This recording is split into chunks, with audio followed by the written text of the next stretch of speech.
कुछ वर्ष पहले तक किसने सोचा था कि हमारे देश में गांव में रहने वाली महिलाएं भी ड्रोन उड़ाएंगी। लेकिन आज ये संभव हो रहा है। आज तो गांव गांव में ड्रोन दीदी की इतनी चर्चा हो रही है। हर किसी की जुबान पर नमो ड्रोन दीदी, नमो ड्रोन दीदी, ये चल पड़ा है। हर कोई इसके विषय में चर्चा कर रहा है। एक बहुत बड़ी जिज्ञासा पैदा हुई है और इसलिए मैंने भी सोचा कि क्यों ना इस बार मन की बात में एक नमो ड्रोन दीदी से बात की जाए। हमारे साथ इस वक्त नमो ड्रोन दीदी सुनीता जी जुड़ी हुई हैं, जो उत्तर प्रदेश के सीतापुर से हैं। आइए उनसे बात करते हैं। सुनीता देवी जी, आपको नमस्कार। नमस्ते सर। अच्छा सुनीता जी, पहले मैं आपके विषय में जानना चाहता हूँ, आपके परिवार के विषय में जानना चाहता हूँ।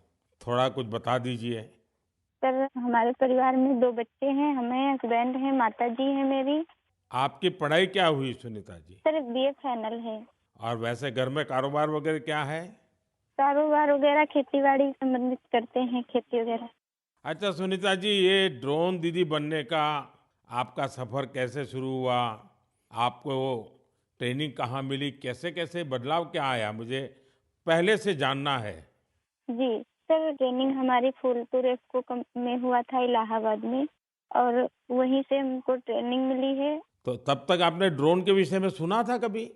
सर सुना नहीं था, एक बार ऐसे देखे थे, कृषि विज्ञान केंद्र जो सीतापुर का है वहाँ पे हमने देखा था, पहली बार वहाँ देखा था हमने ड्रोन।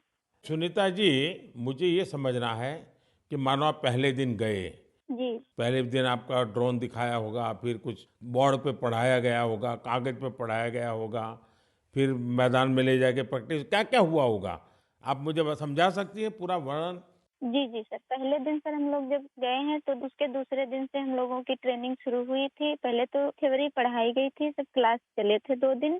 क्लास में ड्रोन में क्या-क्या पार्ट हैं, कैसे-कैसे आपको क्या-क्या करना है, ये सारी चीज़ें थ्योरी में पढ़ाई गई थी। तीसरे दिन सर हम लोगों का पेपर हुआ था। उसके बाद में फिर सर एक कंप्यूटर पे भी पेपर हुआ था, मतलब पहले क्लास चला, उसके बाद में टेस्ट लिया गया, फिर प्रैक्टिकल करवाया गया था हम लोगों का। मतलब ड्रोन कैसे उड़ाना है, कैसे-कैसे मतलब आपको कंट्रोल कैसे संभालना है, हर चीज़ सिखाई गई थी प्रैक्टिकल के तौर में। फिर ड्रोन काम क्या करेगा, वो कैसे सिखाया?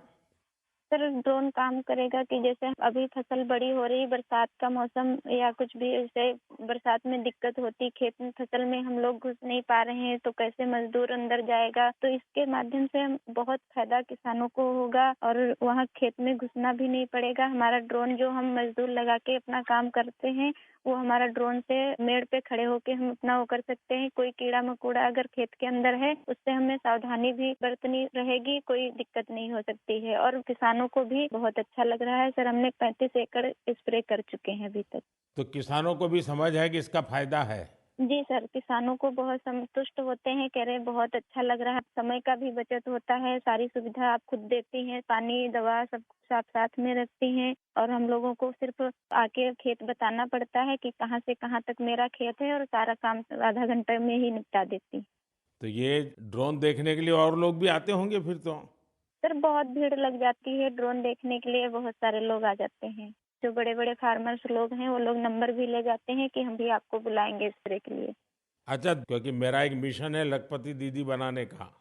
अगर आज देश भर की बहनें सुन रही हैं, तो एक ड्रोन दीदी आज पहली बार मेरे साथ बात कर रही है, तो क्या कहना चाहेगी आप? जैसे आज मैं अकेले ड्रोन दीदी हूँ, तो ऐसी हजारों बहनें आगे आएँ कि मेरे जैसे ड्रोन दीदी वो भी बने। और मुझे बहुत खुशी होगी कि जब मैं अकेली हूँ, मेरे साथ में और हजारों लोग खड़े होंगे, तो बहुत अच्छा लगेगा कि हम अकेले नहीं, बहुत सारे लोग हमारे साथ में ड्रोन दीदी के नाम से पहचानी जाती हैं। चलिए सुनीता जी, मेरी तरफ से आपको बहुत बहुत बधाई। ये नमो ड्रोन दीदी, ये देश में कृषि को आधुनिक बनाने का एक बहुत बड़ा माध्यम बन रही है। मेरी बहुत बहुत शुभकामनाएं। Thank you sir. Thank you.